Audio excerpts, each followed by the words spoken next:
I mean, if it doesn't work, just trying. Oh, we got a video going. For as long as people have called this place home, they've been welcomed.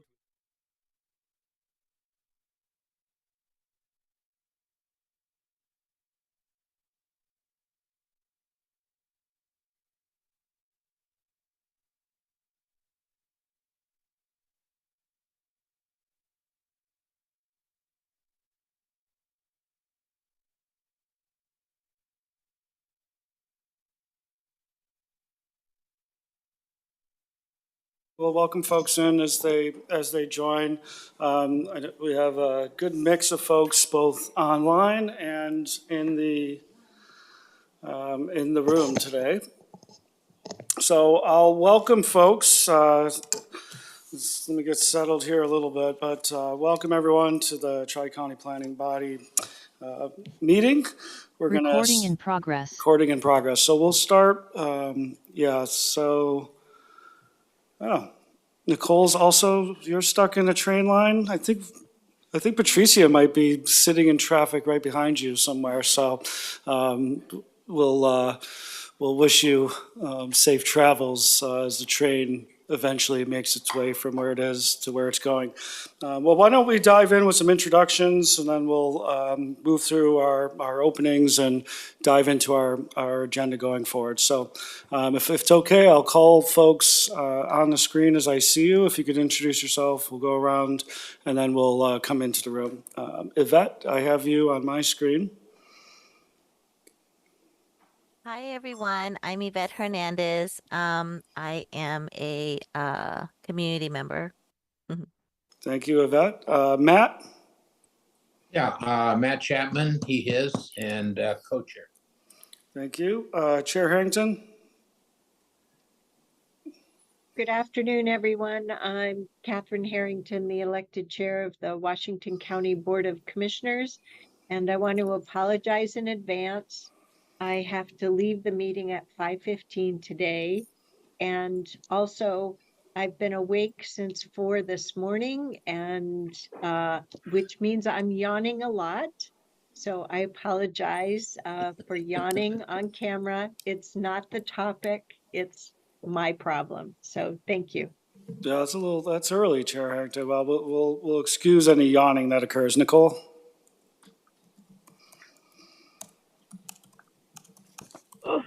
Sorry, Nicole Larson, she, her. I am a city liaison for Imago Dei Community and a licensed clinical social worker. Good, thank you. Mike? Mike Liu, he, him pronouns with Fubon Shopping Center, and I am a community member. Thank you. Monta?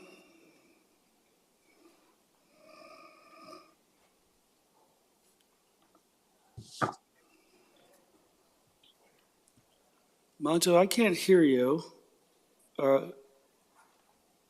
We'll circle back to you, Monta. Zoe? Hello, soy Copiano, Community Action, Washington County. Great, thank you. Steve? Hi, everybody. Steve Rudman, he, him, community member. Thank you. Ebony? Ebony Brown, she, her, hers. I'm the executive director at Greater Good Northwest and co-chair of this planning body. Thank you. Chair Smith? Welcome. Tootie Smith, elected chair of Clackamas County Commissioner. Like Chair Harrington, I have been up since 4 a.m. also. I may have some yawns today, and I have another meeting to attend to at 6:30. So no offense, Ben, to your abilities to run a meeting or the conversation. I appreciate that. Just make sure y'all storm out when you have to leave early. I appreciate that. Y'all are getting up too early too. I also want to welcome Chair Vega Peterson. I know it's I believe your first TCPB meeting, and just want to welcome you into the space. If you can introduce yourself and just say hello, and if you want to add any other words, Chair, that'd be great. Thank you, Ben. Good evening, everyone. Jessica Vega Peterson, she, her pronouns, Multnomah County Chair, and I'm really really excited to be joining this body and really working on some of the regional issues with the supportive housing services measure. So I really appreciate all the work that's happened before this with Commissioner Jayapal and really looking forward to picking up that mantle and working with all of you as we move this forward. Great, thank you. We did get a message in the chat. That's the open signal. Can we take you all off as a participant? That'll be helpful. Okay, great, thank you. And then Patricia?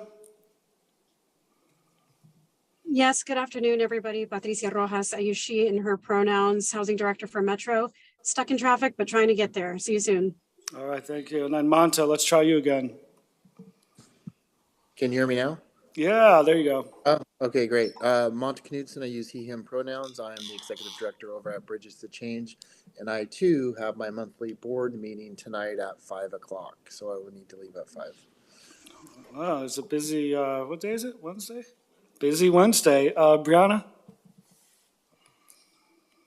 Hi, folks. Brianna Flores. I use she and they pronouns, and I work in the joint office as the SHS program supervisor. And happy to have you with us, Chair. It's exciting to see you. Great, thank you, Brianna. Let's bring it into the room. Sahan? Good afternoon, everybody. Sahan McKelvey from SCI Self-Enhancement Inc., but here just as a proud member of the Tri-County Planning Body, and good to be here with all of you, and he, him pronouns. I love it, the proudness. Nicole, please. Hey folks, Nicole Sting, she, her pronouns with Washington County. I'm gonna break protocol and sneak in just a few quick updates since there's not time for us on the agenda. Just wanna share some good news. The first of which, I'm happy to share that the county has received a $3 million grant for permanent supportive housing in Forest Grove coming from Care Oregon. So know this is a health and housing integration, super important to this committee. Glad to bring forward that update. And then we'll just share 2 other updates related to shelter. The first being the county reopened the Safe Rest pods with a large event last Friday. We're glad to have the governor and Chair Harrington there to cheer us on. And as well, we have another shelter groundbreaking this time in Tigard this Friday. We'll be celebrating Just Compassion's resource center that will also include 60 shelter beds that will be breaking ground on Friday. So thanks for letting me sneak in those quick good news updates. You can always sneak in good news. We'll accept that. Vahid, please. All right, good evening, Vahid Brown, he, him pronouns, Housing and Community Development, Clackamas County. Congratulations, Washington County. Ariella? Hi all, Ariella Dolan with Kearns and West, and I'll be developing the meeting summary today. Thank you. Hi, Valeria McWilliams, she, her. I'm also going to sneak in a quick update. It's been a minute. It's nice to see you all again. I was on leave for 3 months and I'm back in a new capacity, the Regional Enlightenment Supervisor now. Still working with the TCPB. You'll be hearing a lot more from me. And then after watching the recording of the last meeting, I know that our top priority is to develop a work plan for the next year. So thank you, Chair Harrington, for keeping us organized and requesting this. I'll be meeting with folks, staff from Washington County to make sure that we present this draft work plan at the next meeting. Yeah, that's it. Happy to be here. Thanks all. And welcome back. Good to have you back, Valeria. Ben Duncan, he, him, your facilitator, Gio. Hi everyone, Giovanni Bautista, he, him pronouns. I'm with Metro Housing. Mercedes. Mercedes Elizalde, she and her pronouns, and I'm the Director of Advocacy at Latino Network. And the deliverer of cookies today for us. So sorry, people not in person today. Yeah. Thank you. Mindy? And we didn't even have to share that. That's right.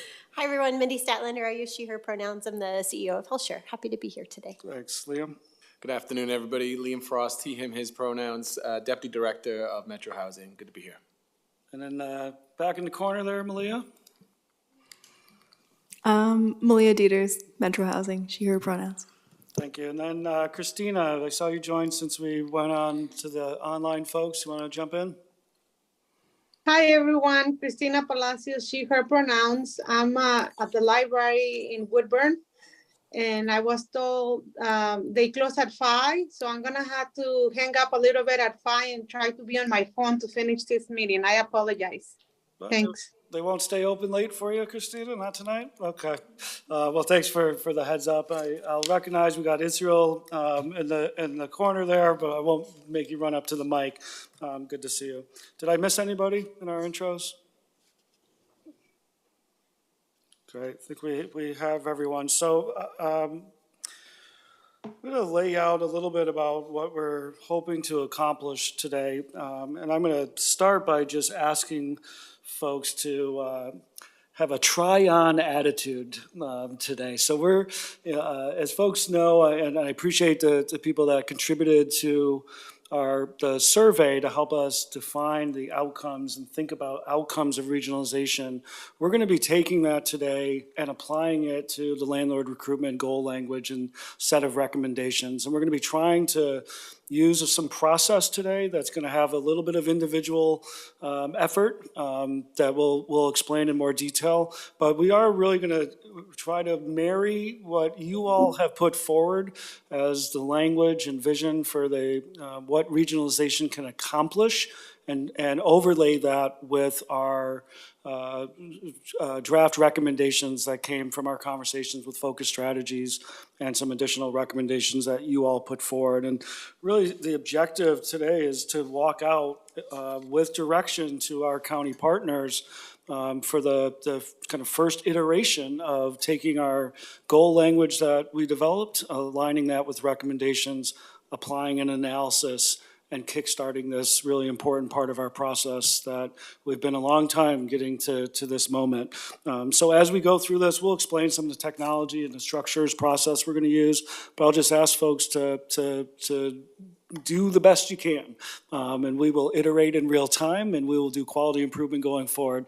So really the objective of moving into that place, walking out of here with some directions to the counties are really the big pieces for our agenda today. So I'm excited to try a process that hopefully we can replicate and improve upon going forward into the future. I'd love to invite Ebony, Matt, if there's any additional framing or any opening comments that you all would like to offer at this moment. It would be great to hear from you. Nothing from me. Let's go for it. Okay, Ebony, anything? Nope. Well, I'm still going to pass it to you all. If you could lead us in the adoption of our November meeting summary, that would be great. So moved. We got a motion by Matt to adopt the November meeting summary. Our co-chair, Ebony, seconds. All those in favor of approving the November meeting summary, say aye, raise your hand, some indication. Any opposition or discussion? Ben, I was just going to abstain since this is my first meeting. So noted. Thank you, Chair.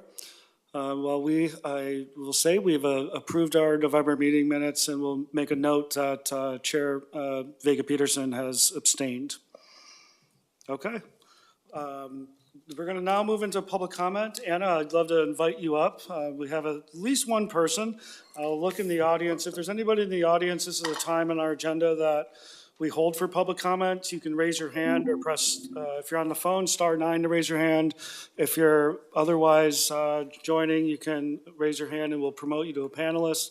It is a chance to give input to the group. So Anna, I'll pass it to you. Thank you. Is this on? Yes. Yes. Good afternoon, Tri-County Planning Body members. My name is Anna Kernitsky, and I'm the Executive Director of Community Warehouse. We are the only nonprofit furniture bank serving our Tri-County area. As supportive housing services providers help their participants move into housing, they rely on Community Warehouse to offer a positive and dignified shopping experience for their clients to select the furniture and household items they need to turn their empty space into a comfortable, functional home. We are experiencing a massive increase in demand due in part to the influx of SHS funds region-wide. The more folks move into housing, the more need furniture.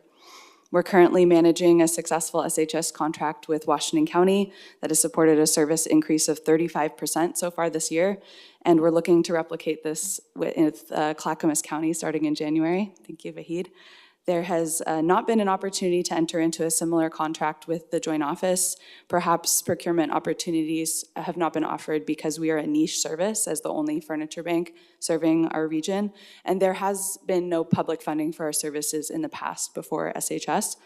This means in Portland, contracted agencies are either cobbling together multiple, often insufficient funding streams to access community warehouse, or their case managers and clients are having to figure out on their own how to furnish their new space. This is not an effective nor equitable process. We can't ask agencies helping people get into housing to furnish those spaces without funding, and we can't put people in empty apartments and expect housing stability. When we talk about housing, we need to include furniture. When we talk about recovery and stability, we know that people transitioning from homelessness have better outcomes if they have furnished homes. This is a no-brainer, it's not controversial, and it's not expensive. SHS funds were designed to streamline services and fill gaps like these. So we submitted a proposal last week for a fiscal year 2024-25 SHS contract with the joint office. And the point I really want to make here is that our current challenge is with capacity. We expect at least 2 times the number of SHS households served in Multnomah County by starting a contract with the joint office served through Community Warehouse. This would be really great news for our partner agencies and our clients who are currently waiting up to 4 to 6 weeks to receive furniture. But in order to provide that level of services, we need more space. We are looking to open another furniture bank in Gresham with support from the joint office. This would provide a boost for our whole region. Ultimately, if we choose to invest in solutions to address our housing crisis, but leave out funding for furnishing the homes, we're making a potentially rounding error that will contribute to the consequence of people returning to homelessness due to a continued struggle to feel stabilized in housing. I ask you to consider furniture as part of the housing package, not an add-on or a bonus or something that can be underfunded. We're already managing a coordinated regional approach in a sustainable, trauma-informed manner. We need your support to continue and scale to the level needed. Thank you. Great, thank you, Anna. I'll ask if there's others in the audience who would like to offer public comment. This is the chance to do so. You can raise your hand. If you're on the phone, press *9. Not seeing any. We're going to move on from public comment. Matt, is that your old hand, I think? Or were you going to chime in? I don't think I did one. Okay. I have no idea. Okay, Monta? I just wanted to say real quick, thank Anna for her work over at the Community Warehouse. They've been instrumental with bridges across 3 counties, 500 units. And so the ask is needed, and we would love to see it in Multnomah County like it's expanding out in Clackamas and Washington County. Okay, thanks for that reflection. So again, for public comment, we do want to make sure we're including what's received from input. We don't necessarily create space in the agenda, but I appreciate those words, Monta, in support of the ask. Patricia, I'm trying to talk slow and buy a little time. Yeah. I'm gonna just, if you're ready for this agenda item, I'll try to kick us off and then invite Liam. I apologize. I got stuck at 2 trains. It was one going one way, the other one going the opposite direction. And I apologize that I am not there. And now the ambulance is stuck too, sorry. Excuse me if you can hear that. Are you all right? Just, yep, lead in. Okay, so today is actually a really important day in our journey together as we're trying to work towards creating a regional plan to regionalize supportive housing services. When we started off, we covered, and I think you might be looking at right now a slide that shares some language that you can find in some of the governing documents about the charge. And it is key. You all have identified 6 goals. We're on track, we're moving, and today you're going to explore what recommendations you want to give to the counties so that they can take that and then come back to you with a proposal on how to actualize those recommendations. And, you know, as we've been having this conversation, it's important that we reflect on, and we ask you to think about today as you have this conversation, what is it that you're trying to accomplish with regionalization? What is the value add of regionalization? And how does this work benefit those that we serve and help accomplish the goal of our overall work with supportive housing services? Really trying to think big picture, how does this really move us towards our values and the biggest gain possible that we can accomplish with supportive housing services? So I'm gonna just pause there again. I apologize. I'm about to drive into the garage. I'm gonna pass it to Liam, and if you can pick up Liam, I'll see you all in just a moment. Thanks, Patricia.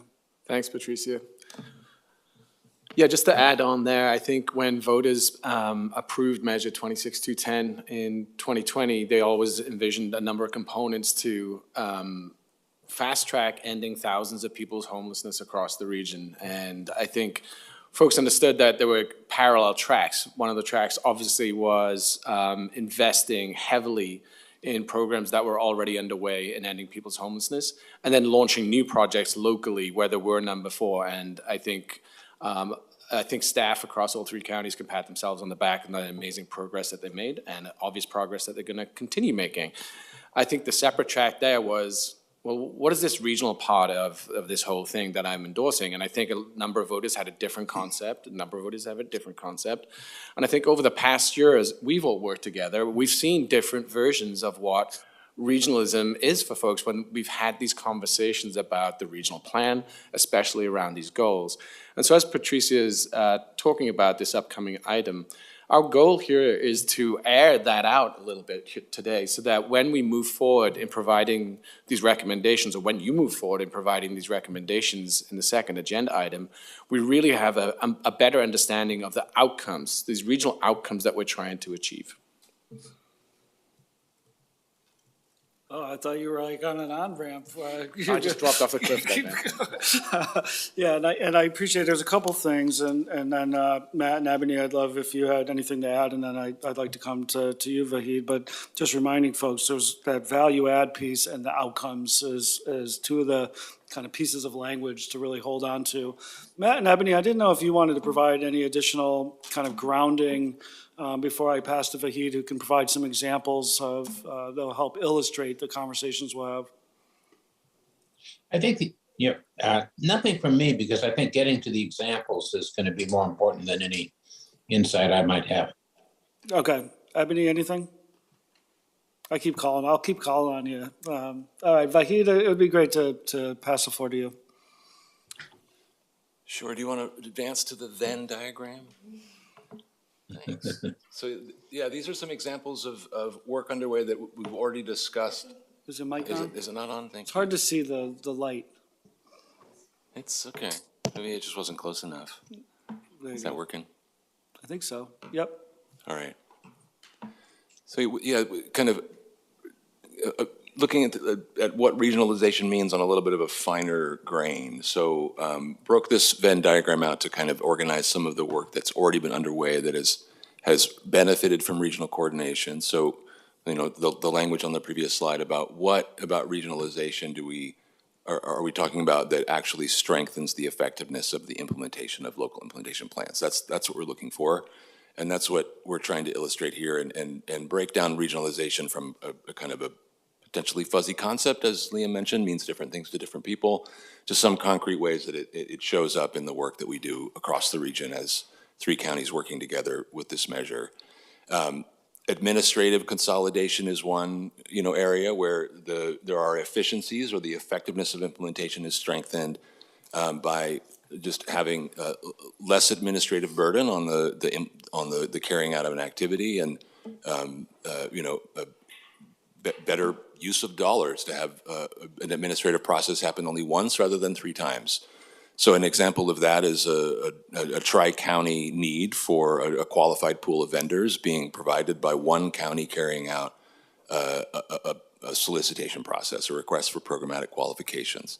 So the tri-county RFPQ is an example where we all benefit as a region. That strengthened the implementation of our various programs at the local level by having one county administratively consolidate this activity rather than having 3 solicitations to create 3 qualified pools in 3 counties.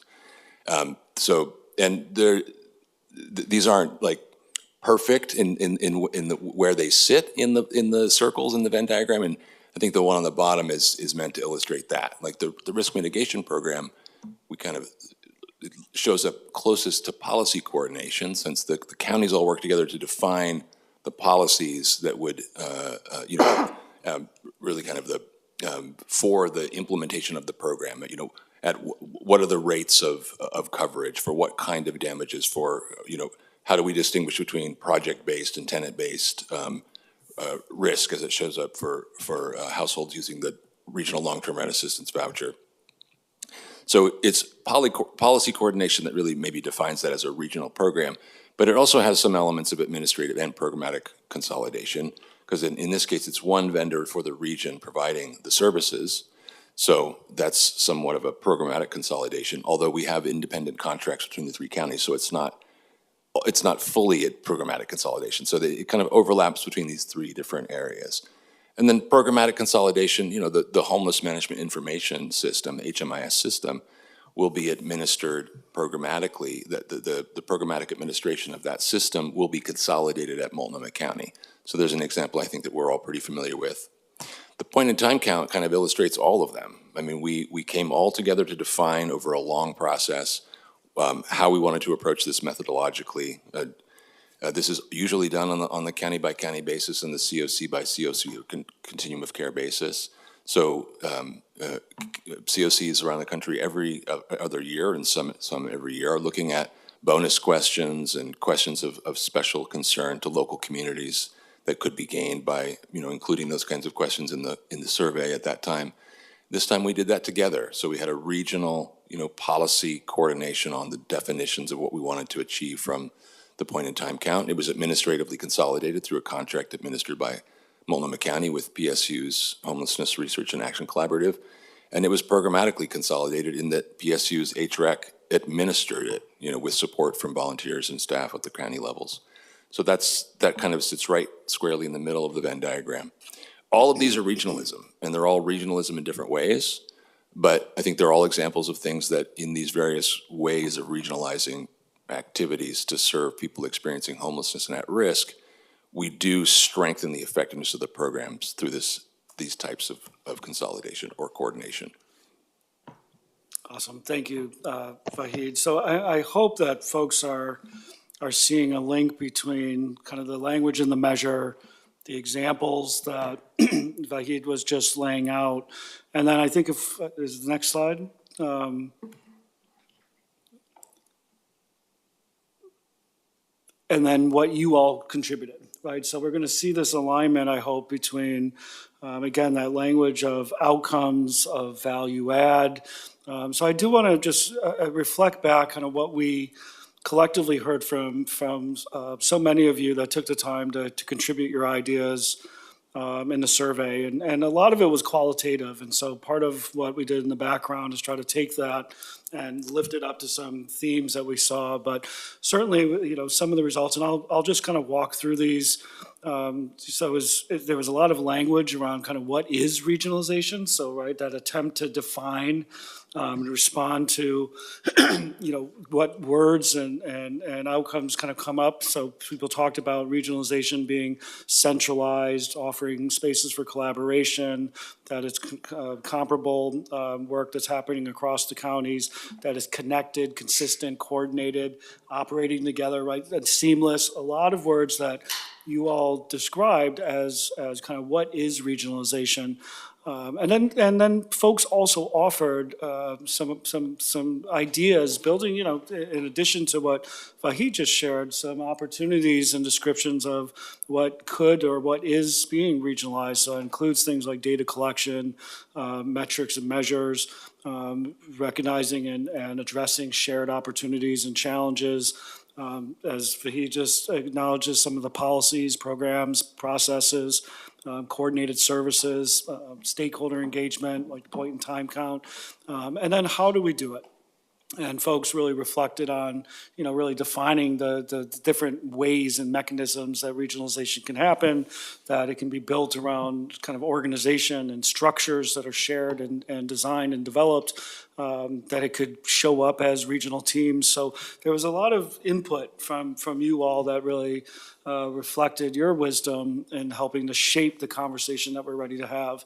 And then you can see a quote that was just lifted up as illustrative, that once people are, quote, in the door, we should be doing all we can to keep them in a circle of service. So again, just a wonderful kind of descriptive gift from one of your colleagues in terms of what regionalization can accomplish.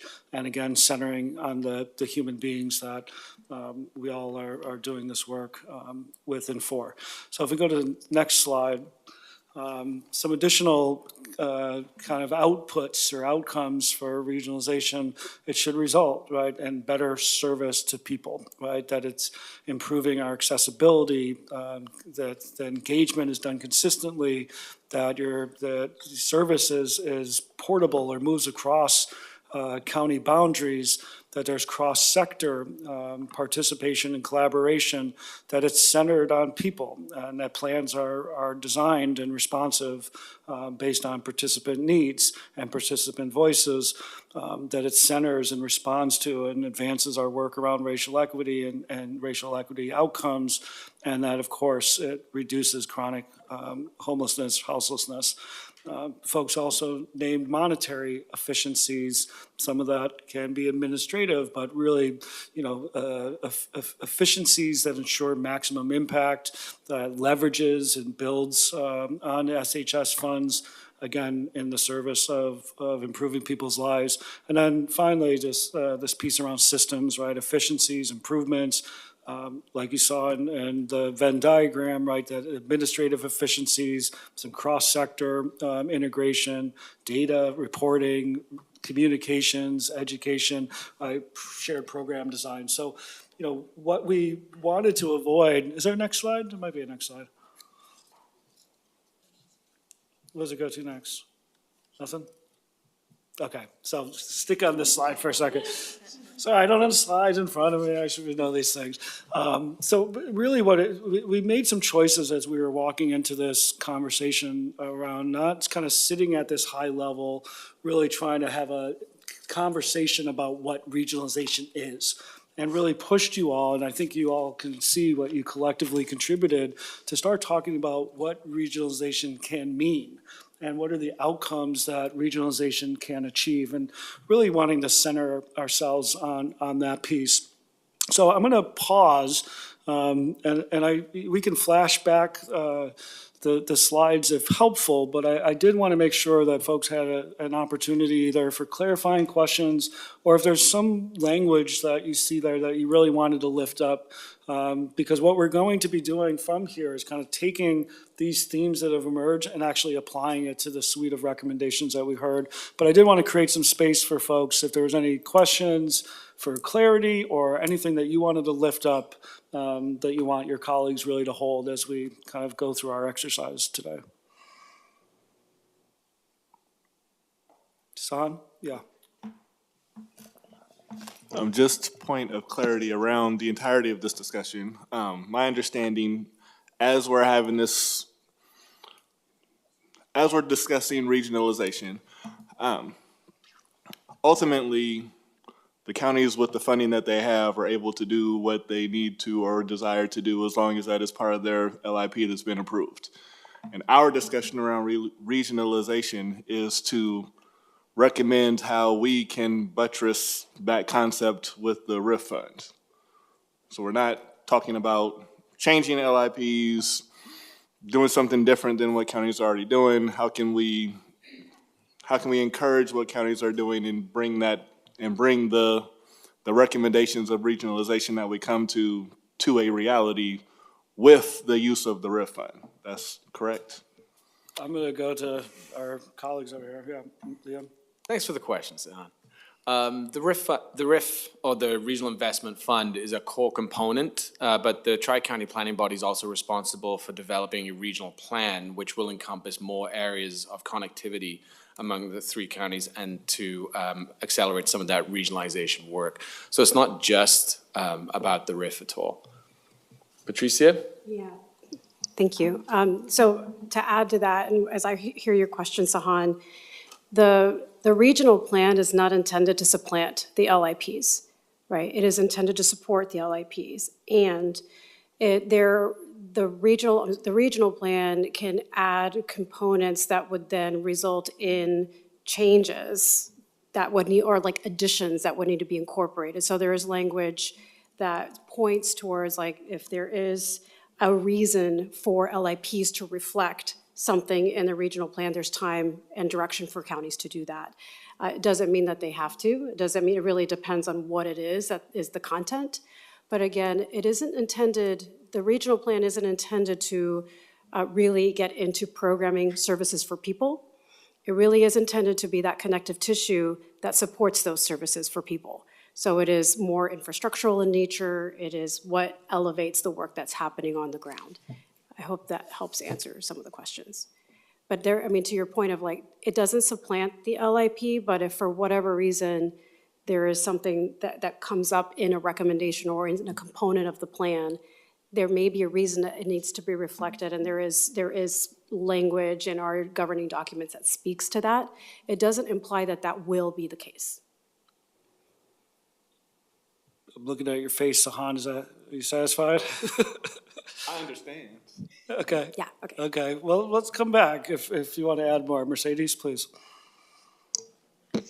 Yeah, one reflection from kind of looking at the slides and kind of our word salad of the regionalism, I think I feel like I saw at least two distinct pieces, and maybe as we're talking about this, we can try to differentiate, is there's like a regionalism that speaks to systems, how are counties talking to each other, being consistent with each other, and then there's regionalism, and forgive me for this word, I'm struggling to find a better one, but for the consumer, right? Regionalism for the end user of the services and what it looks like for them.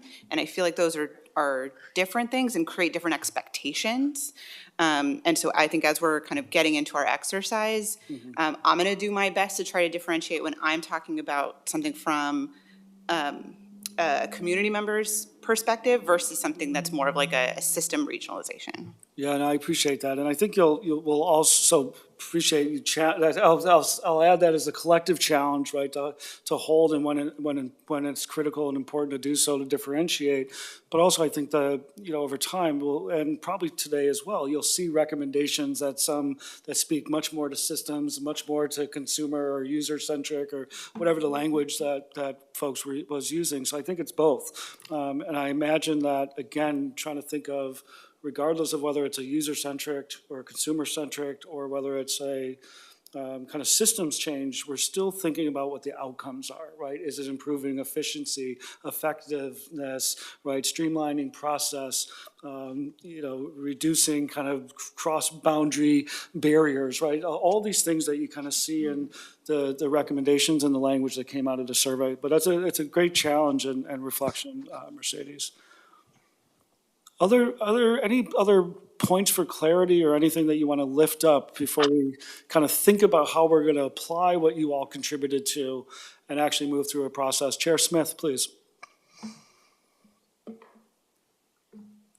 There we go, getting my buttons right. Thank you, Ben. I just want to reiterate, maybe we need to concentrate on all of our successes and start listing them, and it would help this conversation greatly. I think there are certain assumptions made as we try to define regionalization. The fact that there was a tri-county tax passed and Metro is administering it is indeed regionalization. And if I'm not mistaken, I believe the counties, according to the charter, makes the recommendations. And so every time we have this conversation around this, there's the assumption that something isn't right or we need to improve. Of course we need to improve. Of course we need to improve. But the funds are obviously distributed according to the LIP. I don't think anybody here disagrees with that. But we already are regionalized. We each have a county housing authority. Clackamas County is the oldest housing authority in the state of Oregon. We've been doing this for a very, very long time. And the distribution of the dollars really is up to the counties based on the Board of Commissioners plans and goals to move forward with this. And one wise man told me once, if you've seen one county, you have seen one county. And I would submit to this body that all three of these counties do it differently. All three of us have different goals. So when you talk about regionalization, I'm not sure what the goal of this is. The Venn diagram is somewhat more self-explanatory with the end goal of reducing homelessness. But in Clackamas County, we've approached it a little bit differently. We've approached it from a recovery by first identifying homelessness, the causation of homelessness, not just assuming that everybody needs to be housed without changing their behavior to become not homeless. And that's a very important aspect that I think differentiates Clackamas County from some other counties. So I'm not saying Washington is not doing it or Multnoma's not doing it.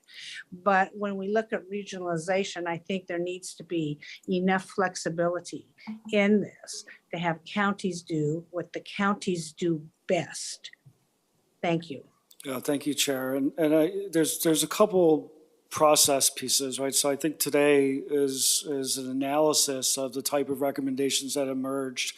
We're going to apply some of these outcome filters, but at the end of the day, the recommendations will go back to counties, and the expectation is that the counties will come back with some other additional analysis. So I appreciate what you're naming. I think that's going to be one of the challenges of this body. Ebony, I thought I saw a hand flash. Did I not see a hand? Did I see a hand though? Okay, and now it's gone. All right, Nicole. Just as a point of clarity, it seems to me that the TCPB is tasked with creating these formal recommendations and a regional plan. Then it goes out to the counties, but that there would be enough flexibility in how they're operationalized, that each county with their unique needs and their staffing and their population, that there would be some flexibility in how that gets operationalized in each county, but that we're creating essentially this regional plan or strategic plan across the tri-county area where we're all rowing in one direction with the same goals and perhaps some, tailored differences in how they're actually applied in the counties. But is that, am I on track? I mean, I think that's accurate. I'm not seeing anybody shaking their head. And, I think part of the power of what Vahid shared of some of those examples is that we've already identified some things that would lead to some value add by doing it in a collaborative, connected, aligned and coordinated way, right? Regional way. And I think, again, I want to focus on what our conversation will be is what is that value add? What are the outcomes that we're trying to achieve? And I think you're absolutely right. I mean, ultimately, this body is making, giving some direction to counties with concepts and recommendations that we collectively agree on would have a value add regional benefit. And I do think that flexibility, that analysis, once it goes to counties, has to come back to us. It goes up to SHS oversight. Ultimately, there's a number of other conversations between when we conduct our first analysis that says we believe that these suite of recommendations, whether it's 1 or 20, we believe that this would add value from being regionalized based on these sets of criteria that we have already helped define, again, through that outcomes base, through that value add. So, I'm gonna, I think we'll have a number of conversations, both starting today and in the future, around have we really identified the value add? Are there complexities, challenges, barriers that the counties will need to come back to us and says, whether it's fiscal, whether it's political, whether it's just, it's gonna be too dang hard, right? That's not the lens that we are going to be looking through. We're going to say we believe that this could lead to better outcomes for the folks that ultimately are experiencing harm in our populations and improve the effectiveness and efficiency of our work. But there's several other layers from the conversation we have today going forward. Chair Harrington, please. Thank you, Ben, for noticing my hand raised. So I am getting a little lost. I actually want to say I really appreciate oh, you can't see. I printed out the slides. I appreciate these survey results. But I was getting a little lost in terms of the discussion about, what does regionalization mean from the standpoint of how are we hoping to use it?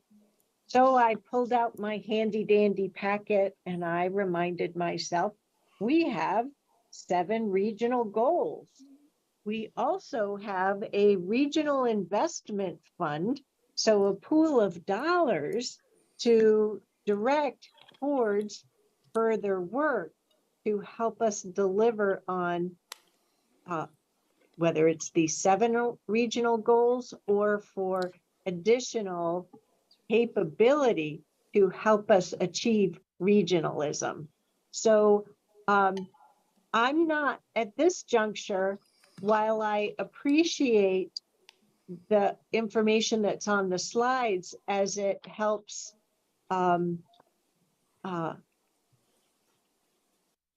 qualify what regionalism might look like, I feel like through the regional goals, we already have vehicles to move forward.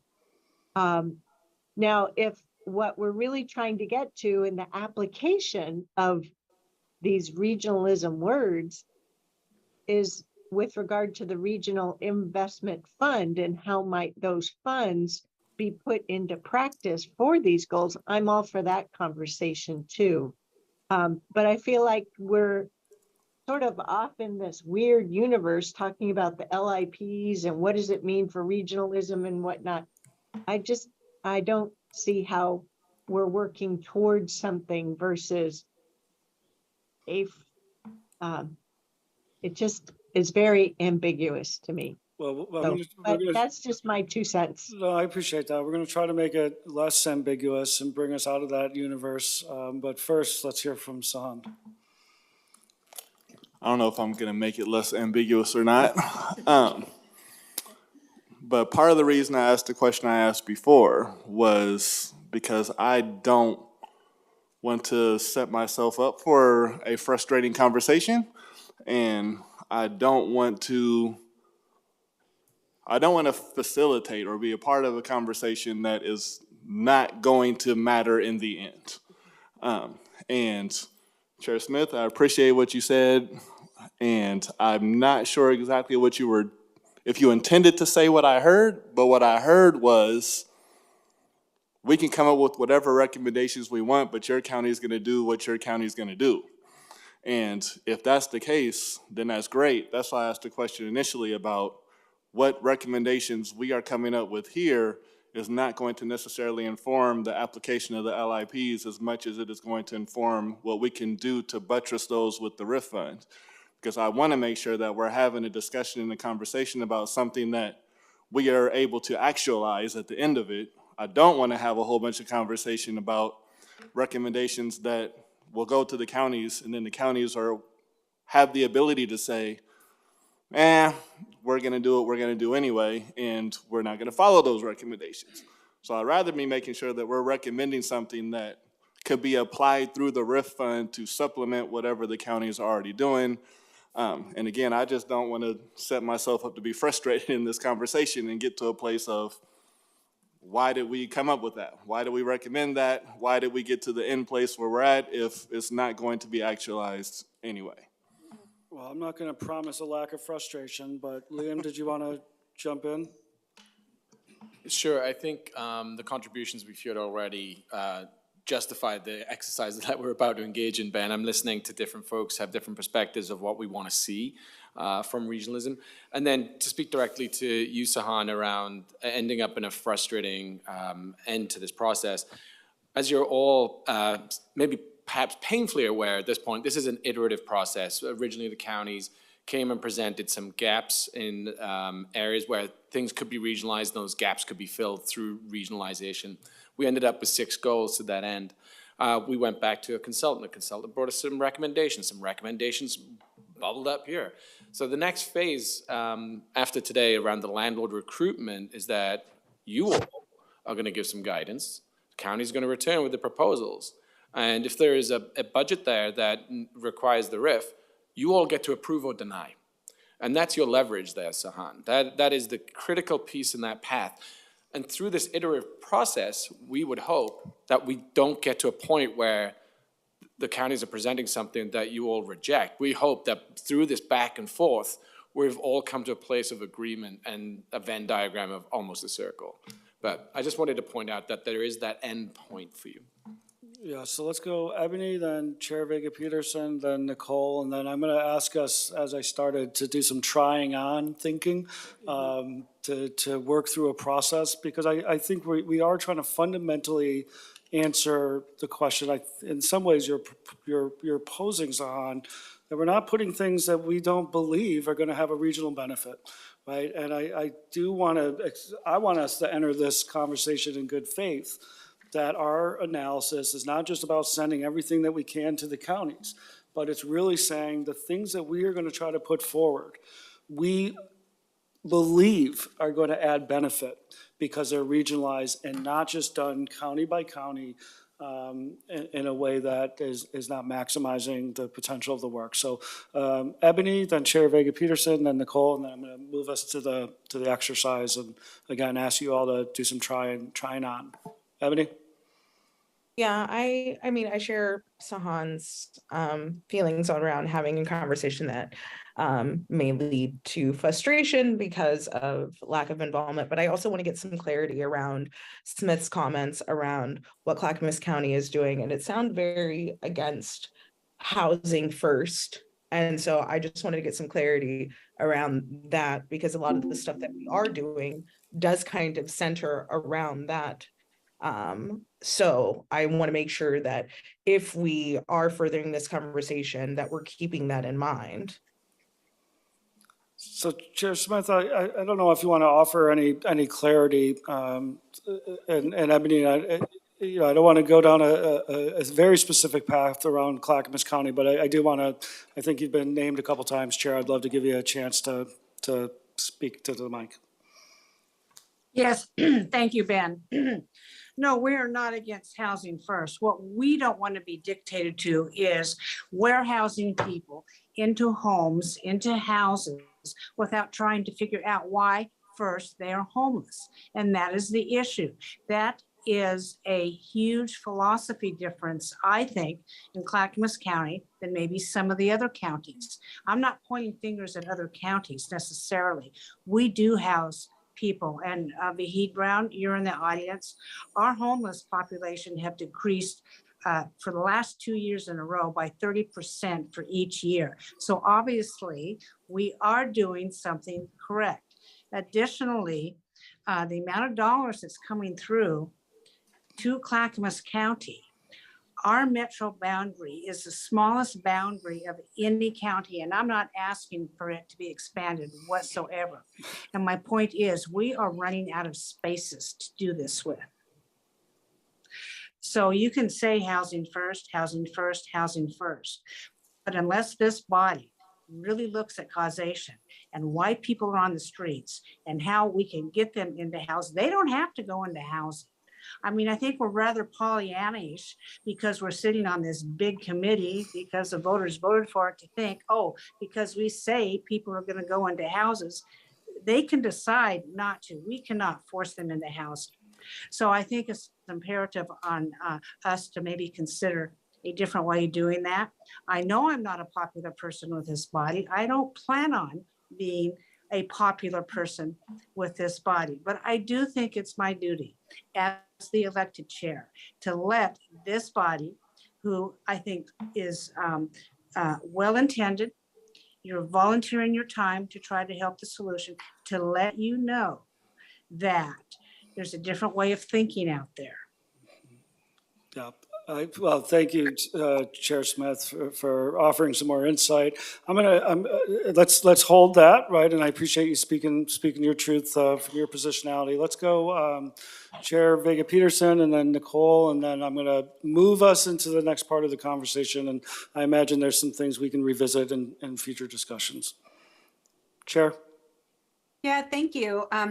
So this, I will say, this being my first meeting, it's been a really interesting this has been a really interesting conversation to me to like consider that you're considering the matter of regionalization, you know, at this point in time when this group has been doing a lot of work for a long time, because I think it's a really important thing. I just wanted to share, you know, I've always thought of this body as being the place where those issues that around our homelessness response system that are best addressed at a regional level are brought forth, discussed, planned, you know, so that we as the counties who are responsible for really, you know, putting the majority of these dollars into action to respond to the crisis, you know, that we have that we are not building three separate, you know, things where the actual solution is best done at a tri-county or regional level. And I think that's really important because the other piece that regional means to me is that we are each investing in this system in a way that shows the responsibility for addressing the crisis. Because as Chair Smith says, you know, the Clackamas County's population may have gone down. I don't want their population going down because that means that the people are actually going to Multnomah County for services and housing because it's not being, you know, invested in as quickly in Clackamas County as we're doing, you know, other investments in Washington or Multnomah County. And I'm not even saying that's the case. I'm just saying, like, to me, when we're thinking about something, a regional solution, we're thinking about how we're creating that solution across the region. And so, you know, I was really glad to see the goals, the 7 areas of interest, because I think, you know, a lot of those, the data, the landlord recruitment, wages, training, and how we support nonprofit. I think a lot of those are, you know, right on the money in terms of regionalism. But I just wanted to share that, you know, we have a big job. We have a lot of infrastructure in Multnomah County already. So for me, it's both like, what are the very practical things that we could be implementing at a regional level to make the system function better? And then how are we all thinking regionally as we're looking at the goals that we're sharing and the investments that we're making that are addressing the problem regionally? Yeah, thank you, Chair. Let's go, Nicole, and then I'm going to move us on.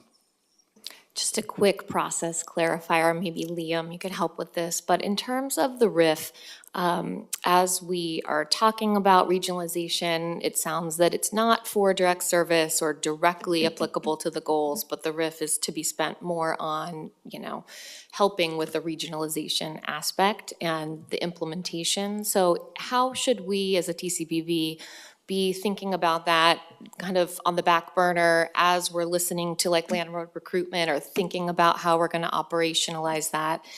I heard you say the counties are going to come back with a proposal and that potentially in that proposal, they're going to propose how we might use the RIF to support that. Is that how it's going to function, or is it a separate discussion where we at some point in the future decide we have X amount of money, we have these 6 goals, how are we gonna allocate that? Where are the gaps? I just wanna know how to be thinking about it in terms of how we're moving forward as we discuss regionalization. Yeah, thanks for the question, Nicole, and thanks for being the #1 champion on this body for the RIF. I appreciate you bringing it up regularly. The way that it's going to go is, yeah, you basically spelled it out correctly. After you provide your guidance, the counties will return with a plan to implement, or as Patricia says, actualize some of these recommendations.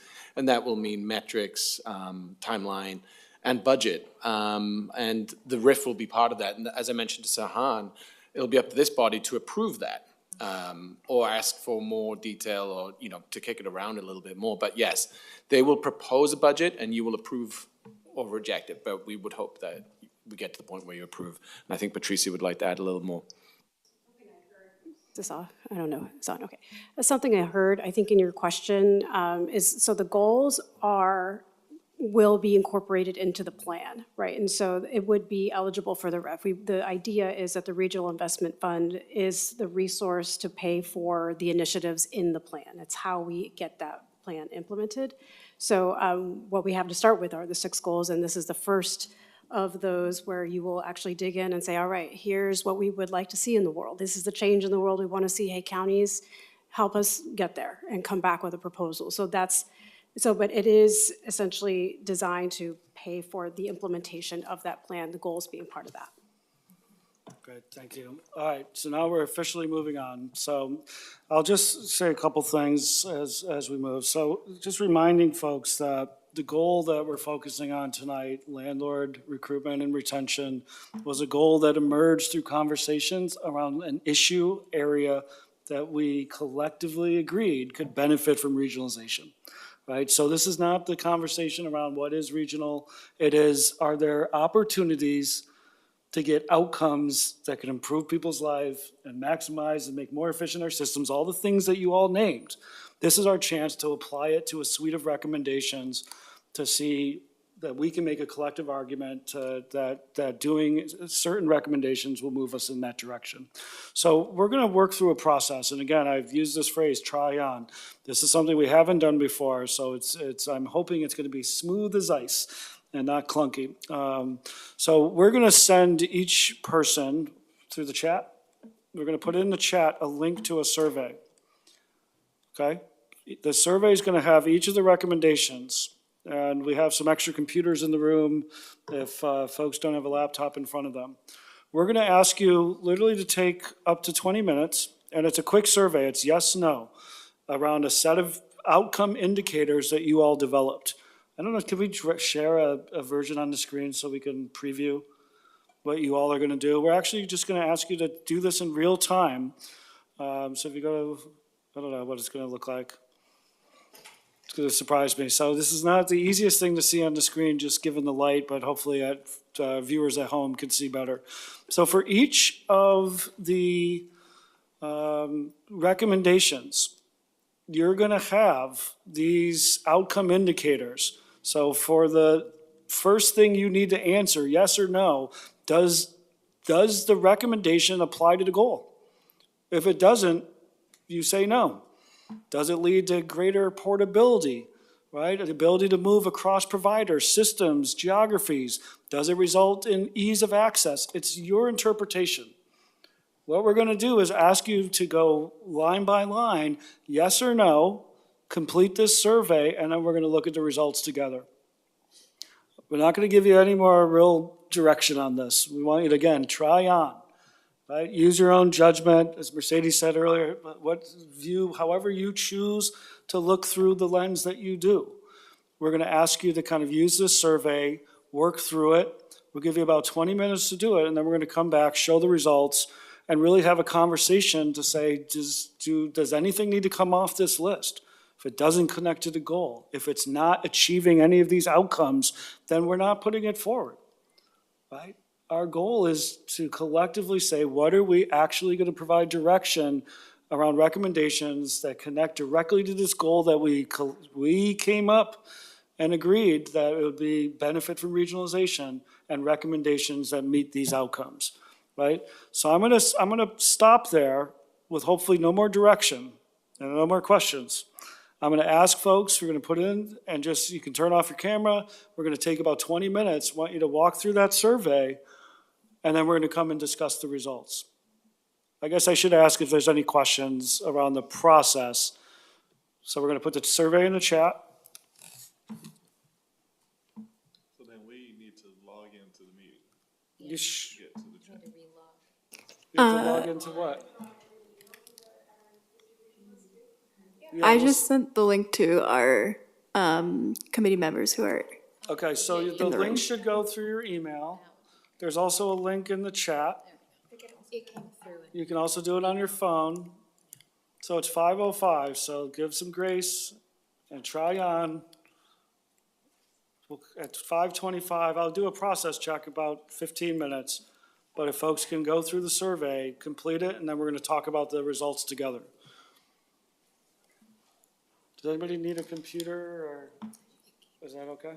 Will it work for you?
We are unmuted? Okay. Can I just do a time check? How many people do we have in there? Okay. Why don't you raise your hand if you need another minute or two?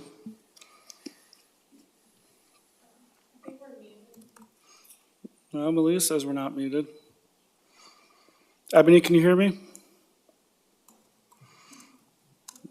No.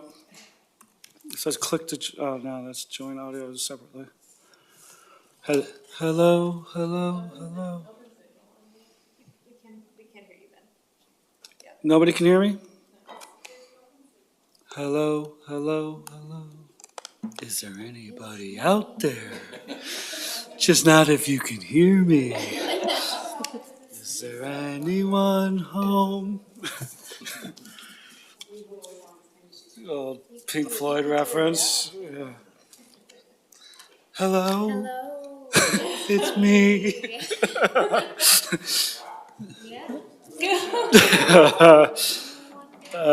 We're working on. Are we there? Are you hearing Pink Floyd or Adele? And they're ringing in your ears. Yvette, can you hear us? Okay, great. So, well, folks, I want to try to do a time check.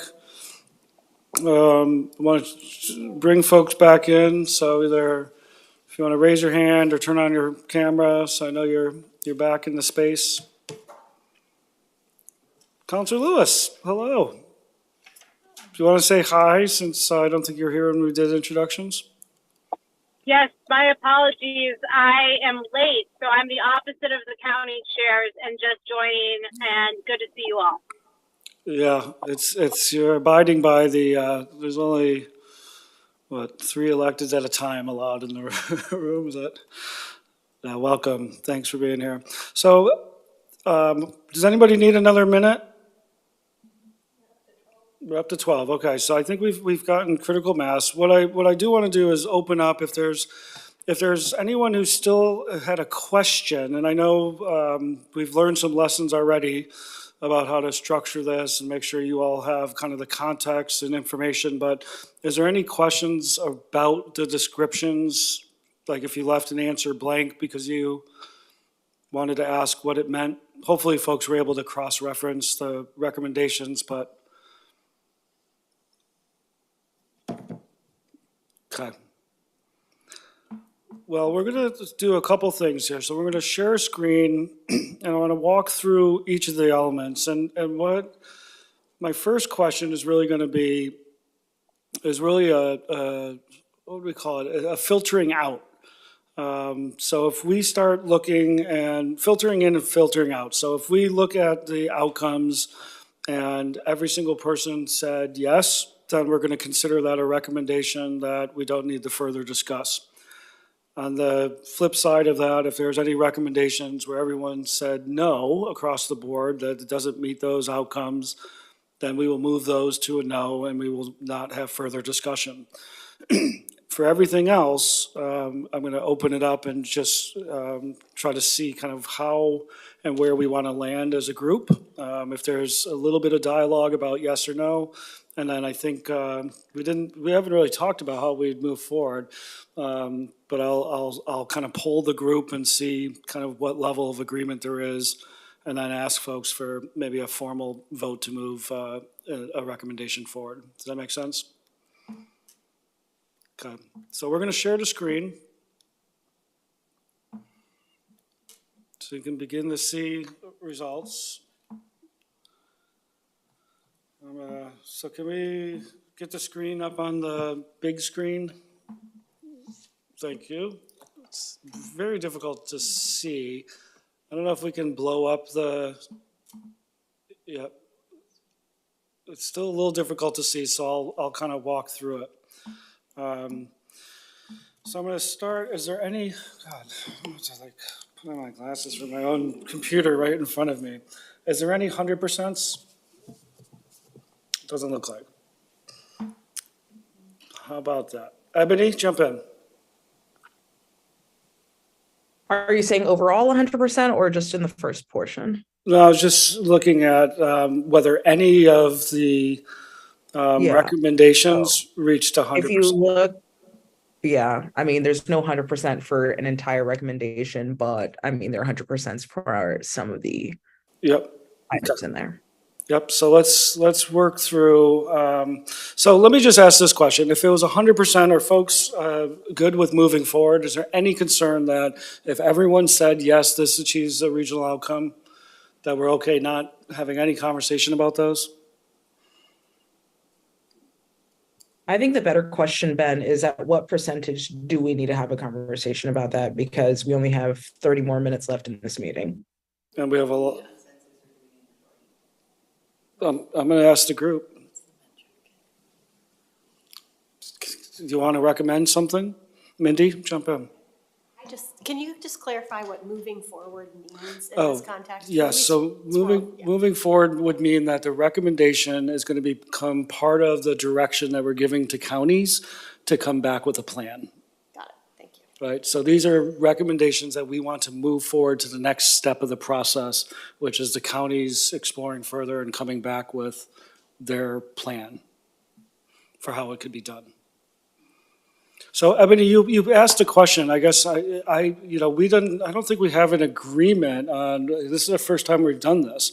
So I don't want to make the recommendation to you. I'm fine moving forward with a, majority +2 or majority +1 or majority rules, but I'd love to hear some thoughts from you all. Is it possible to email the results? Can we email the results? The results are going to be emailed. How many? There's 12 respondents. Steve, jump in, help me out. You're on mute, Steve. Yeah. Okay, thanks, Ben. Yeah, I'm not sure how useful this exercise is, to be honest with you. I actually feel that the report we got last month, I would welcome to see the counties and Metro staff analyze their recommendations of the report and bring it back. Many of these questions don't lend themselves to yes or no.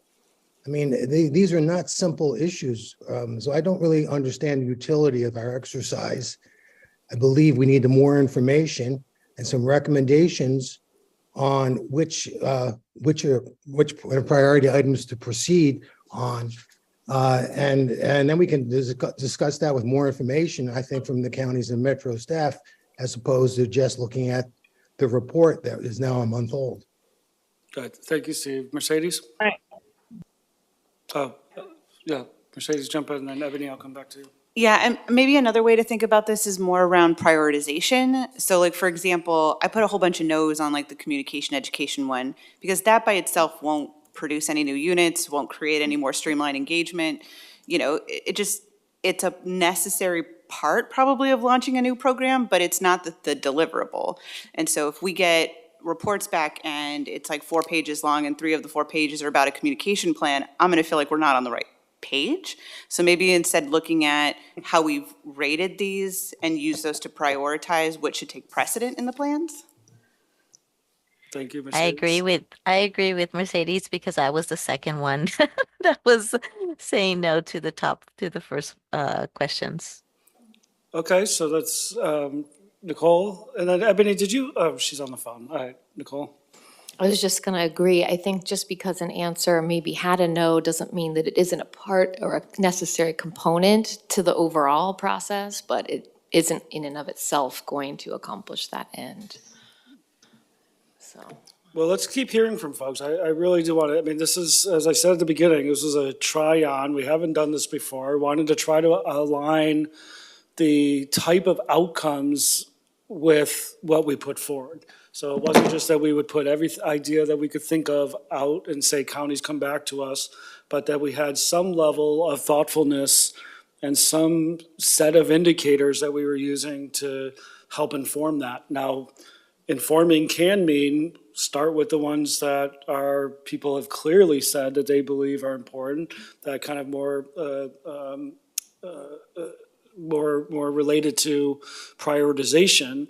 Or we could really spend more of a process saying, okay, if it gets to a certain threshold, we're saying yes, and otherwise we're having discussion. But I'd love to just hear from folks, right? There's kind of two ways to think about it. We choose some level of threshold, as Ebony described, and we say, okay, if it's 9 or above or 8 or above, those are things we're moving forward. Or we could just say, we've just contributed our thinking that should inform the way that the counties are prioritizing the way they think about this work. Vahid, I'm going to take that as an indication that you'd like to share. My apologies. I don't know why my coffee pot made a mic. Anyway, it did something really bad. Like mic feedback from my coffee pot. I was just going to offer that sounds like a reasonable way to proceed from the perspective of a county implementer. You know, that what your survey would give us is a sense of the kind of the preponderance of interest and prioritization already by the TCPB of the recommendations or opportunities, or however, whatever we want to name these strategies that were identified in the Focus Strategies report, for the counties to digest and include in the deliberations of our landlord liaison and recruitment teams, and when we come back with a proposal and for how we would implement and move this goal forward. If there's some significant difference in the components of those proposals from prioritization, then that tells us, like, we need to make very clear why the counties are, proposing this course of action, given this resonates, or on the contrary, if something didn't even appear in the Focus Strategies report, but does come from our teams as a really significant area of regionalization in landlord recruitment, we would want to say, look, this is also something that is new, but is significant and important from the county's perspective. So just some pennies there, a couple of them. Yeah, I appreciate that. And one of the things certainly we have to recognize, right, there's things that don't meet, like some of the no's is just because it doesn't have that outcome, but it has other outcomes, right? Exactly. So again, lessons learned, trying on. I guess, Mercedes, let's come back to you, and then I want to really just pull the group around hearing from what you suggested, what Vahid just reflected. Would we all feel comfortable saying, we have just given the counties a bunch of data that should inform the way they come back after looking at all these recommendations? So let's start with you, Mercedes. Yeah, so just to kind of, I think, ground that, if we were to treat it that way, looking very, very quickly at all of the numbers, it looks like the two that had either mostly 10s and 11s, right, up and down their line, was number 3 about the regional system for financial investments and the 4 components under that, and then 9, which was also, I think, a financial one about consolidating the regional fund, or investing dollars into a regional fund for unit retention and incentives. And so, like, if we were to use this in the way we're describing, it seems, just again at a quick glance, like those would jump to the top. So if that feels right for people, then maybe we can go with just this, like, we're creating emphasis with this survey as opposed to taking things out. Yeah, Nicole. Just again, if you look at some of the questions, they don't necessarily align to a yes/no format in terms of elimination, like invest in services beyond housing, provider partnerships. I think that's probably something we'd agree is absolutely vital to the success of all of this. But then if you look, is that going to increase availability of amount of units? No. Is it going to lead to greater portability? Probably not. But is it any less valid or critical? No. So I don't know that the no means we need to brush it off. Yeah, and in some ways, so let's go Mindy, then Sahan. I'll be quiet. Yeah, I appreciate this conversation. I'm really comfortable with the approach of having the counties take the input that we've provided and come back with here's what this made us think about differently. Here's what we think would be the highest priorities, both based on your input and then the expertise that we have within our systems. And I would love to understand after that conversation, we probably can't tackle all of these exactly the same in a regional approach all at the same time. So what are the 2 or 3 things that have the most leverage? That's great. Thank you, Mindy. Sahan? First, I would just say that I think your yes or no is going to be tremendously impacted by how you're interpreting the question, because I believe that I could articulate a reason to say yes or no to every single one of those. And just to speak to Nicole's point, like the two you brought up, I can come up with reasons why those are yes, and I can come up with reasons why those are no. So it really lends itself to how you're interpreting the question. So that's one thing. I do think that the collective data that comes out of all the voices in this room completing that is valuable for the counties to take. But what I would want to clarify is my understanding is we are providing recommendations around a regional approach to landlord recruitment and retention. So are the counties going to come together and take our recommendations and build a plan? Or are each of the counties going to take our recommendations and build their own plan? Because if that's the case, then I wouldn't want to move forward that way, because I don't think that would create a regional approach to landlord recruitment and retention. Yeah, Nicole, you want to speak to that? Because I think it's going to be supportive. Yeah, thanks. You set me up well for this. So the counties have been working collaboratively on a landlord proposal in response to the recommendations presented last month. That is underway, and I will echo what Vahid said. I think this survey is going to be really helpful for our deliberations because it's quite a bit of recommendations. This is one goal of 7. We're going to have some tough prioritization conversations. We can't do it all in terms of funding, and we can't do it all in terms of capacity. And that's one piece I want to maybe elevate in the name of setting clear expectations, is that in the county review process, a county capacity is going to certainly play into how we consider the timeline of recommendations, and then also potentially which recommendations we would bring to the top. And pardon this terminology that I am fond of, but is the juice worth the squeeze for these recommendations? It's quite a bit of staff capacity. Are we going to see the benefits of it? So that's part of the conversations that are happening with the landlord liaisons. We're hoping to get something back, and I might jump a bit ahead in the agenda and share. We're working to potentially, I don't want to commit here, I'm still learning the county processes and internal structures. But we're hitting commitment. We're going to hear a commitment. No, I'm just kidding. Okay, well then I will say early in the new year. How about that? That's great, yeah. I'll be a little more broad. We're working closely, and staff capacity is real. We have one of our landlord liaisons in the county just received an internal promotion. Great, and it taps capacity. So just want to kind of be clear about that expectation, that balancing staff capacity is part of what we're deliberating and chewing on as we're putting together recommendations. Yeah, thank you for sharing that, Patricia. Yeah, thank you for that. I totally understand capacity and several other constraints for that matter. And so I would imagine that with any proposal that you bring, so if the committee says, we would like for you to bring back a proposal that reflects all of the recommendations, these recommendations, whatever comes out of this conversation today, for you to bring back as part of your proposal, here are any constraints, here are considerations, right? And to understand, like, if something isn't there, why is it not there? Like, it is important for the committee to understand the context that you're operating in. So we're not naive that we know that that's going to be a part of that. But I just want to reiterate that I would hope to see that, like, fully thought out, like the several constraints that you're working with. Yeah, thank you for that. So I wonder if I can go up to folks on the screen. Ebony, jump in. Yeah, I just kind of wanted to speak on timeline, and can that timeline be shared with us so that we know what the process is? I know you said early next year. Are we talking about January, February, March? What can we expect in the meantime? What parts can we expect to come before others? I just think be nice to have a bit more detail in this and a bit more on clear expectations from the county, so we know how to prepare and have the information that we need, and also make sure that we're advocating for you guys to receive additional support if capacity is an issue.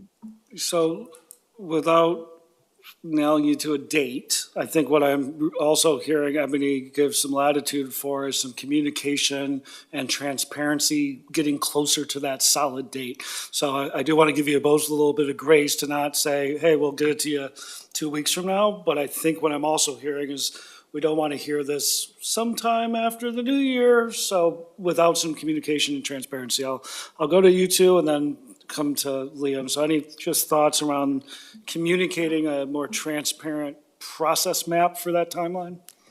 Yeah, I'm happy to share, and he'd feel free to jump in as well. We're aiming for February. I'm nervous to commit. I'm still learning, again, the county processes. But we're hoping to bring something to this body in February with utilizing both what we're learning here and the initial recommendations, kind of as Ben mentioned, doing the county review that considers budget capacity, how hard is this, those considerations as well. So I don't have a firm date, but February is a target.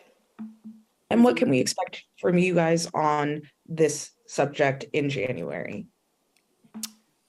Yeah, I'm happy to provide a update in terms of progress, the conversations that have been had, a timeline update if we're still on that target for February. If there's other things we can provide, please let me know.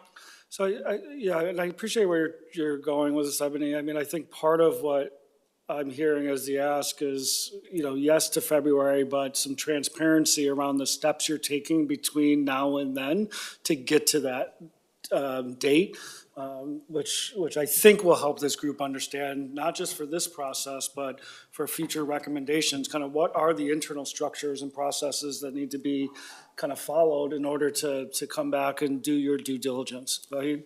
And then I'll go to you, Liam, and then Mike. Oh, I'm sorry, Liam, go ahead. I was just going to say that to Ebony's question and to your framing of that, that's part of the purpose or the intended purpose of the work plan that we'll be discussing next meeting in January. The work plan is, I think, to attempt to organize around the goals and where we want to move the goals specifically at different times of our meetings over the next year. That once those goal processes will result in conversations and guidance from this body to the counties to develop proposals. So the timeline for when proposals will be developed isn't embedded in the work plan because that depends. It's context dependent on what all comes out of the conversation. But we're committed to trying to organize around the goals and the movement on each of the goals with a work plan to give some of that transparency to the TCBB. Good, thank you, Vahid. Liam. Yeah, I just want to kind of reflect back now that we're 5:47. So it sounds like counties are going to be bringing back a plan in February. That should include a program description, a timeline for implementation, a budget if necessary, and then relevant metrics with which to measure success. And then from this exercise that we did today, sorry, Ben, I'm doing a little bit of your job right now, but what I'm hearing is there's consensus coming around the survey that you took on was a prioritization exercise, but that you would want to see all of those things in some variation of a plan in the future, or it's all for consideration by the counties. Is that what we're hearing? Well, I think that's what's been put forward. Okay. I do want to do some assessment of agreement on that. Let's go to Mike, and then Mercedes, I see your face. Looks like you want to say something. Mike, please jump in. So I might be thinking of this like a completely different way, but when I started thinking about landlord recruitment and what we were going to do as a region, I was thinking we would come out and say something like, we want to build a database with all of this. We want to centralize some of these things. And then all of these points that have been brought up are things that are needed in this database and this centralized system, and how we prioritize them. Is that what we're trying to do here? Because like, what are we, I guess, what's the deliverable we're trying to get to? I'm still confused on, because I don't, I feel all of these are important in building a regional landlord recruitment. I know we got to prioritize it, but at some point, all of these things are going to have to be incorporated into whatever database or centralized system. So like for me, I thought we would pass something like that. We want to move forward with the centralized system for landlord recruitment in a centralized, in a database. And these are the components that will go into it. What 3 or 4 items are we prioritizing as we build this database and build this team to regionalize landlord recruitment? Am I, No, I think you're talking, Kind of- I think you're talking to talk. So when I think about question 6, consolidate the systems for tracking and providing access to unit inventory, for me, that sounds like a database. I mean, I might be talking nonsense, but it sounds like a database. So I do think you're actually, Mike, to your point, I do think that is what you're delivering in theory to counties, right? Is kind of the mechanism is consolidation of systems for tracking and providing access to inventory. They'll have to come back with what that actually looks like. So I don't know if I'm answering your question. Sahan, you have your card up. I don't know if it's a response to Mike or if it's going in a different direction. Not necessarily going a different direction, partly in response to Mike, but more in response to the whole conversation. I would want the counties to include every single one of these recommendations in how they're looking at what they're looking at bringing back to us. Because one of the ways that I looked at these questions was, would it be more effective if there was 1 versus 3? And almost every single one of them, yes, it will be more effective if there's 1. So I wouldn't want, even if it's one that had a lot of no's, like, it would still be more effective if there's 1 versus 3. Yeah. And when the counties come together to come up with a plan, I would want there to be 1 plan. And they're bringing back 1 thing to us, and I don't want to leave something out knowing that that means there's going to be 3 different potential things. I'm like, even the first one, like, I appreciate Mercedes' point, but again, I can argue reasons for all of those to be yes easily. And one of the biggest things, and I would say this about almost all of these, but how it's executed would absolutely impact the answer to that. If the first one was executed properly and appropriately, then I believe we would recruit more landlords, which would lead to more housing units. But the most important thing is I believe that we would have a more amenable landlord to the goals that we have for the populations that we're trying to house, and housing retention would increase because we're working with the landlord base that we all know is speaking the same language as us because we've given that language to them. So I think all of these things are super important, and I absolutely believe that every single one of them, we will be better off in our regional system if there's 1 approach versus 3 approaches. Thank you, Sahan. So I'm wondering if, and I want to hear from folks who haven't added, or at least you can nod your head and raise your hand. I mean, I think what I'm hearing for folks is some general agreement that putting these forward and including accompanying the recommendations with the work that you all did will help inform the conversations and deliberations at the county. But we're not at a place, partly because some of the lessons learned. And again, I preface this by, let's try this on today. There's some real lessons learned. I think we'll want to come back to you to say, how do we get this right? Because we are going to, I mean, if it's this type of analysis and folks are comfortable with that, what I hear is a lot of concerns around the complexity of the concepts and questions doesn't lend itself to a yes, no, or either or. That you have to have full context in order to even have that level of analysis, right? So we provide you with like a one-liner that was actually several paragraphs worth of description, that there's a lot of reliance on your own interpretation. And so we're not always going to land at the same places, which creates some challenge. That it is helpful for the deliberations and contributions for how the counties plan and discuss and think about each of these types of recommendations. So it sounds like we have a lot of looking back, say, how could we structure this again in the future in a way that works better? But I would love to just kind of go around and hear from folks. Are you comfortable with the idea that we're moving forward all of the recommendations, that we will supply the county with the analysis that will inform their deliberations? And I think to the extent that you see a lot of yeses and nos, you come back to us and really speak through the outcome language, right? This is the actions that we would take. This is how it hits some of these critical outcomes that you all identified as really important. Even if you disagreed on kind of whether it does or doesn't, right? I mean, I think that's partly work that you all will have to do. But I'm just going to go up on the screen and say, would folks be comfortable with the idea that we're going to move forward all these recommendations, we're going to supply the counties with that analysis, And then the counties will be coming back. We'll have the work plan starting in January, and then a plan of action for getting to the counties coming back to this group. And I won't say a date, but we will get some communication around the date, likely for February. Nicole?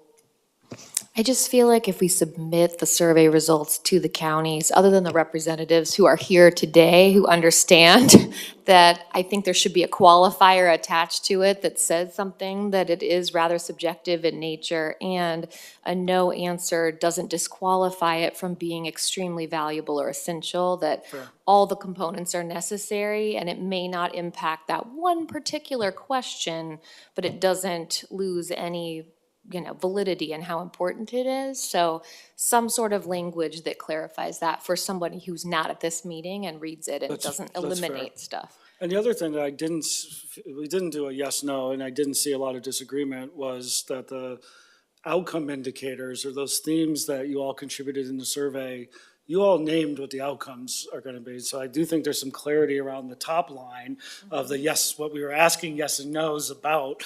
We can definitely clarify that.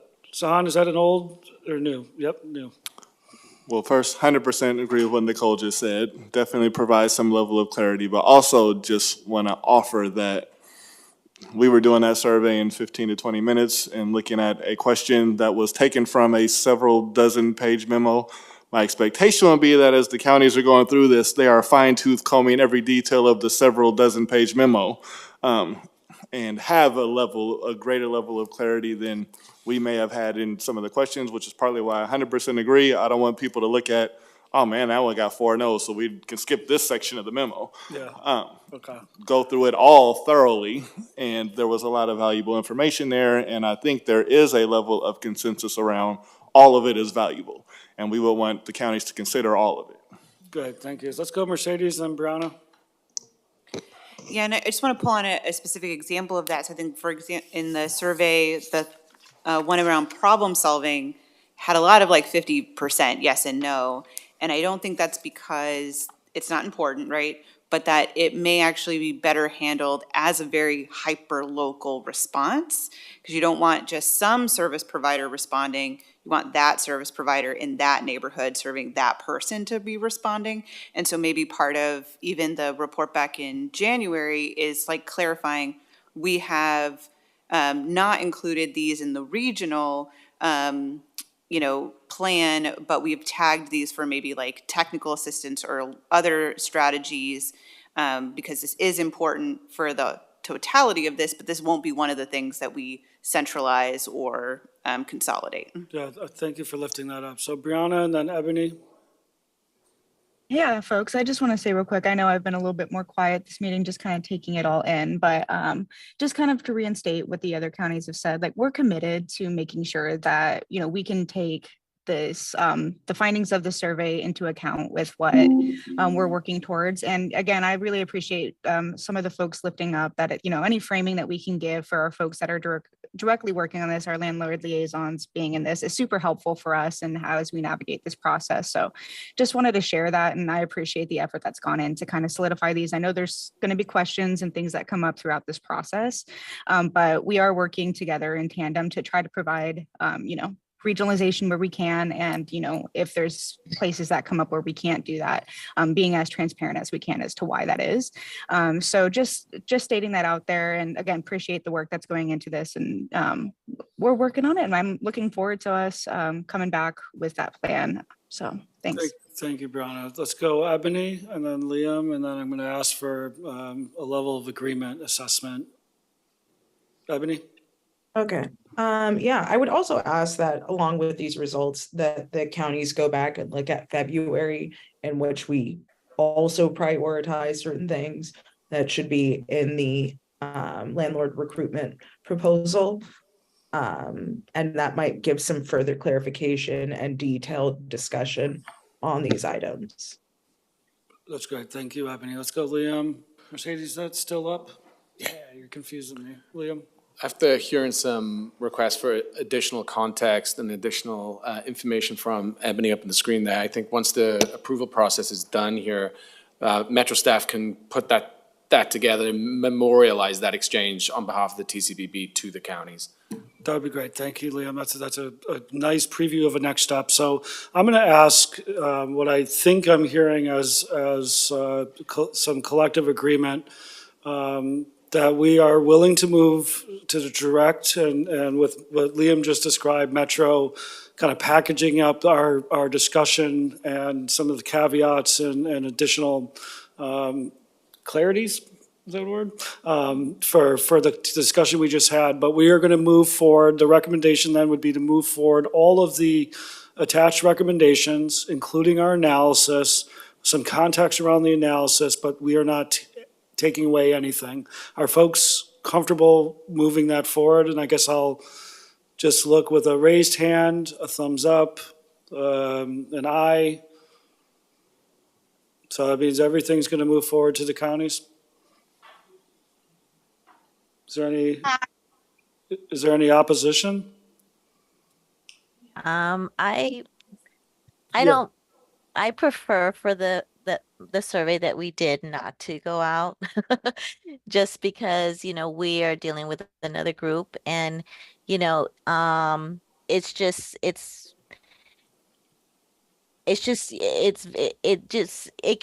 can sway people's ways of thinking, even if we provide, additional information or clarity just by looking at it. So that's just me. I know that a lot of us are okay and that's fine, but I'm just saying, like, I personally don't think that we should. I think we should just, share the recommendations, the list of them, and the information that, how we came to that from the February meeting and so forth, and that's it.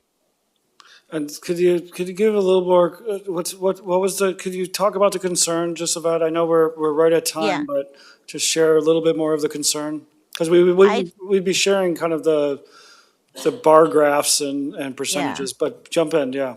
Yeah, I just think that, the bar graphs are, to me, it's just it's telling in a way of like, how, to me, it just looks like just by looking at it, what's more important than others.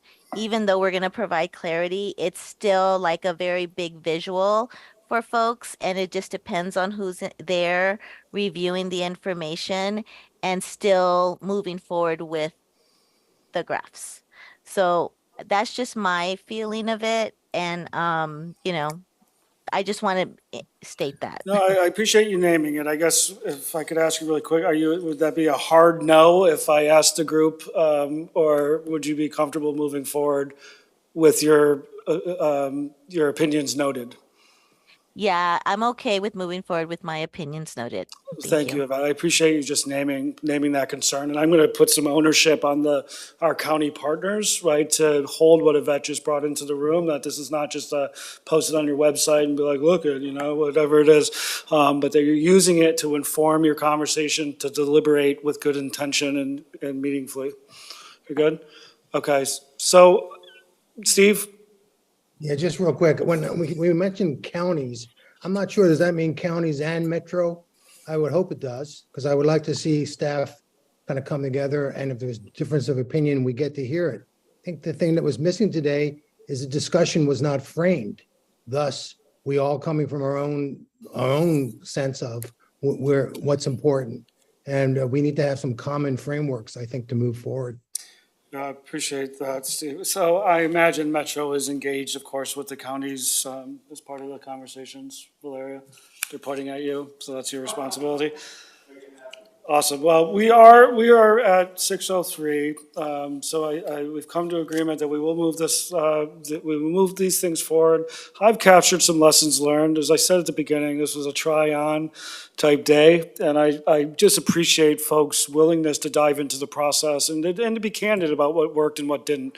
And so our job is to improve for the next time.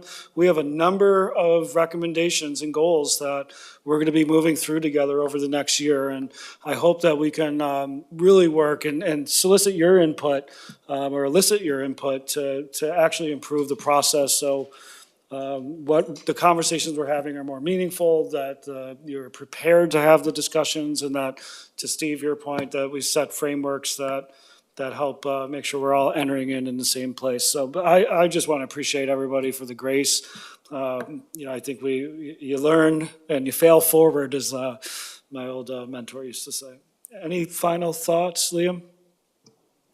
I hope everybody has a happy new year, and I'm looking forward to seeing you in the new year. Well, with that, I can't top that. So at 6:05, appreciate everyone. Happy New Year. Much love. Meeting adjourned. Take care. Thank you all.